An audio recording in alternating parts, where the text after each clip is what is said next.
ಹುಮ್ನಾಬಾದ್ ತಾಲೂಕು ಬ್ರಾಹ್ಮಣ ಸಮಾಜದ ಅಧ್ಯಕ್ಷ ಭೀಮರಾವ್ ಕುಲಕರ್ಣಿ ಅವರಿಗೆ ಗೆಳೆಯರ ಬಳಗದ ವತಿಯಿಂದ ಹೃದಯ ಸ್ಪರ್ಶಿ ಸನ್ಮಾನ.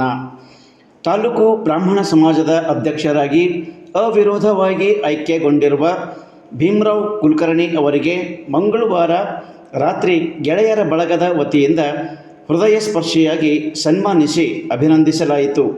ಈ ವೇಳೆ ಮಾತನಾಡಿದ ಉದ್ಯಮಿ ವಿರೂಪಾಕ್ಷಿ ಕಲಬುರ್ಗಿ ಅವರು, ತಾಲೂಕು ಅಧ್ಯಕ್ಷ ಸ್ಥಾನಕ್ಕೆ ಭೀಮರಾವ್ ಕುಲಕರ್ಣಿ ಅತ್ಯಂತ ಸೂಕ್ತ ವ್ಯಕ್ತಿ.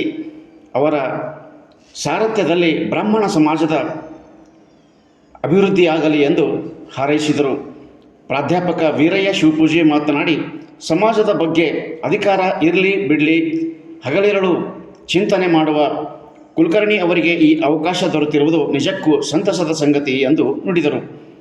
ಸುರೇಶ್ ಕುಮಾರ್ ಬಪ್ಪಣ್ಣಿ ಅವರು ಸಹ ನೂತನ ಅಧ್ಯಕ್ಷ ಭೀಮರಾವ್ ಕುಲಕರ್ಣಿ ಅವರಿಗೆ ಸನ್ಮಾನಿಸಿ ಶುಭ ಕೋರಿ ಅಭಿನಂದಿಸಿದರು.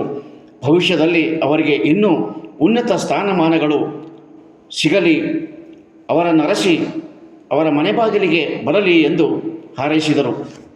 ಇದೇ ಸಂದರ್ಭದಲ್ಲಿ ಉದ್ಯಮಿ ರವಿ ಪರಂಶೆಟ್ಟಿ ಅವರು ಮಾತನಾಡಿ, ಭೀಮರಾವ್ ಕುಲಕರ್ಣಿ ಅವರ ಭವಿಷ್ಯ ಉಜ್ವಲವಾಗಲಿ, ರಾಘವೇಂದ್ರ ಸ್ವಾಮಿ ಅವರಿಗೆ ಬೇಡಿದ ವರವನ್ನು ಕೊಟ್ಟು ದಯಪಾಲಿಸಲಿ, ಅವರಿಗೆ ಭವಿಷ್ಯದಲ್ಲಿ ಉನ್ನತ ಸ್ಥಾನ ಸಿಗಲಿ ಎಂದು ಹಾರೈಸಿದರು.